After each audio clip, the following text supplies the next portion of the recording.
Phone తీయమ్మా.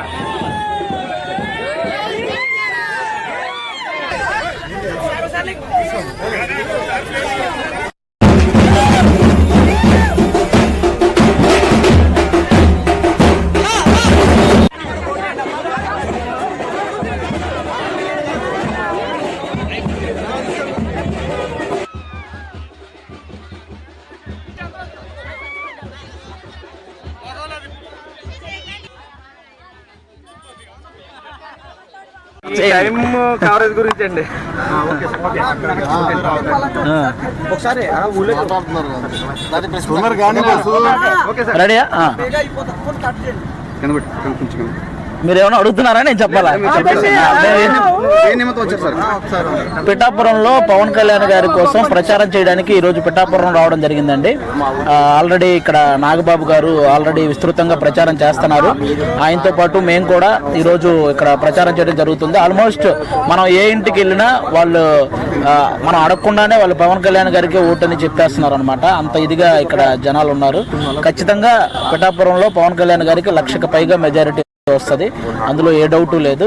అది June 4th ఆ result అందరూ చూడబోతున్నారు. ఆల్మోస్ట్ మేము ఈ మంత్ అయితే షూటింగ్స్ ఏం చేయట్లేదండి. మిగతా షూటింగ్స్ అన్ని ముందే కంప్లీట్ చేసేసాను.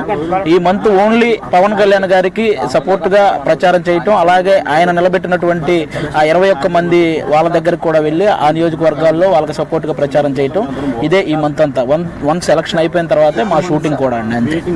పవన్ కళ్యాణ్ గారు ఇక్కడ సొంత విలేజ్ తీసుకుని ఉన్నారు. అవును, ఉగాది రోజే సొంత ఇంటిని కూడా ఇక్కడ గృహప్రవేశం చేయడం జరిగింది అనమాట.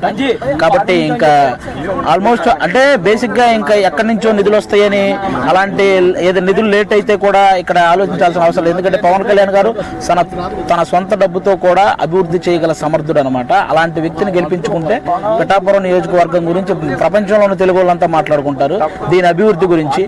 కాబట్టి ఇప్పుడు మన తెలంగాణలో హైదరాబాద్ చూడడానికి ఎలాగైతే ఎక్కడెక్కడి నుంచో వస్తున్నారో, అలాగే పవన్ కళ్యాణ్ గారు గెలిస్తే పిఠాపురం చూడడానికి కూడా ఎక్కడెక్కడి నుంచో జనాలు అలాగే వస్తారు. అంత ఇదిగా సినీ పరిశ్రమ నుంచి ఎవరైనా ప్రచారంలో పాల్గొనే అవకాశాలు ఉన్నాయి? కంపల్సరీ అండి. పవన్ కళ్యాణ్ గారికి సపోర్ట్ గా ప్రచారం చేయడానికి చాలా మంది రెడీగా ఉన్నారు. ముందు రోజుల్లో చాలా మంది వస్తారు కూడా. పవన్ కళ్యాణ్ గారిని ఓడించేందుకు సుమారుగా మండలానికి ఒక 2 తప్పున బడా ఇన్ఛార్జీలు నియమించారని పలువురు ఆరోపణలు వస్తున్నాయి. అదేనండి, ఎవరిని నియమించినా ఎవరు ఏం చేసినా జనాలు అందరూ అన్ని గమనిస్తున్నారండి. ఈసారి కళ్యాణ్ గారిని గెలిపించడానికి సిద్ధంగా ఉన్నారు. అందులో ఏ డౌటు లేదు. ఆ దత్తాత్రేయ స్వామి